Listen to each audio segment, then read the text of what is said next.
Bonjour. Aujourd'hui, on avait envie de vous faire une petite vidéo pour vous expliquer le principe de l'écriture intuitive et ainsi de vous faire une petite démonstration. Donc, Léa va poser quelques questions et puis moi j'essaierai d'entrer en communication avec mes guides. Je vous cache pas que j'ai un petit doute s'il s'agit d'écriture automatique ou plutôt d'écriture intuitive. Alors, l'écriture automatique, en fait, quand on parle d'écriture automatique, on parle plutôt à des défunts. Alors que quand c'est l'écriture intuitive, on parle plutôt à nos guides ou alors pour les gens qui sont plus scientifiques ou psychologiques, notre surmoi. Et du coup, je me demande si je m'adresse réellement à mes guides ou plutôt à mon surmoi.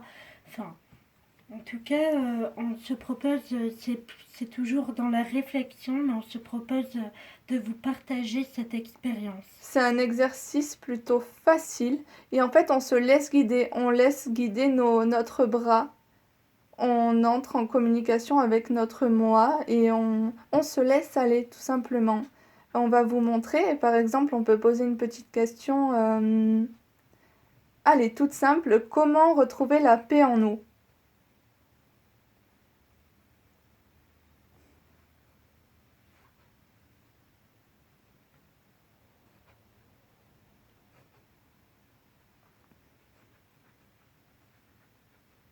Vous voyez, en écriture intuitive, comme c'est pas vraiment nous qui écrivons, les mots ne sont jamais détachés.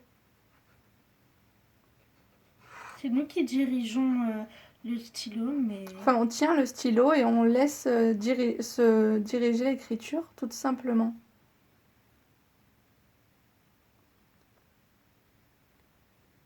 Je te laisse lire le message qui est plus proche de toi.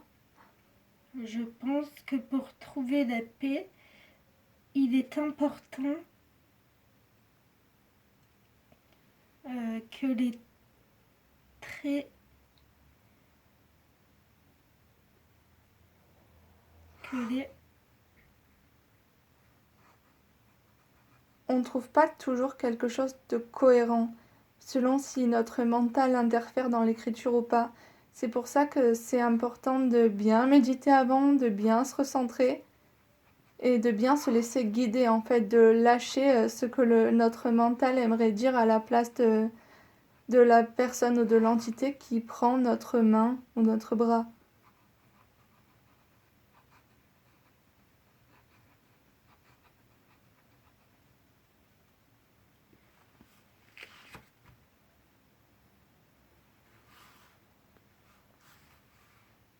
sont pas toujours faciles à relire d'ailleurs. Oui, c'est jamais notre écriture, hein. Ça, en sachant que pour d'autres personnes, ça peut être même dans une autre langue parfois. Ça m'est arrivé d'avoir des messages en latin. Mais en tout cas, il y a le conseil d'être à l'écoute de tous, pardonner. Je n'arrive pas à tout lire mot pour mot, tout n'est pas lisible, mais on retrouve les mots de pardonner et d'être à l'écoute de tous. Après, on ne sait pas exactement à qui on parle à ce moment T, mais c'est pas très important. Après, on peut poser une autre question pour voir, par exemple, quel est le problème primordial qui ressort dans nos tarots actuellement, en ce moment, en cette période? Quel problème principal ressort dans nos tarots d'avril 2019?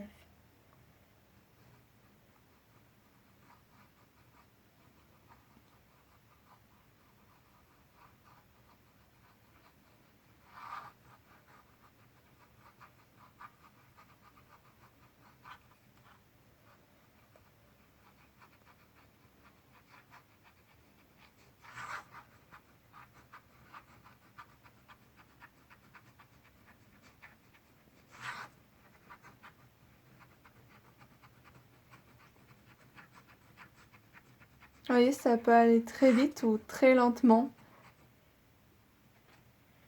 Je dirais que le problème principal est le manque d'énergie, de lâcher prise.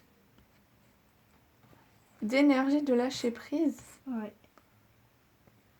On a du mal à lâcher prise et du coup on a moins d'énergie, c'est ça? La plupart, c'est vrai que dans la plupart de nos tarots, on conseille de se ressourcer et de travailler sur l'ouverture des centres énergétiques. Tout à fait. Visiblement, c'est le lâcher-prise qui est important, qui pose problème. Qui pose problème à même la société actuelle. C'est vrai qu'on a beaucoup de cartes émotionnelles et mentales. Oui. Conflits mentaux. Est-ce que tu peux retourner la feuille? Oui. En fait, voilà, on vous montre à peu près parce que l'écriture en écriture automatique ou intuitive n'est jamais hyper claire, enfin hyper lisible. Parce que c'est vrai que ça peut être très rapide. L'été, par exemple, donc je peux... Voilà, il suffit de bien relire et d'espacer les mots voilà, comme ça. À certains moments, c'est quasi illisible, mais on retrouve certains mots, vous voyez. Bon, voilà. J'espère que... C'était une petite démonstration.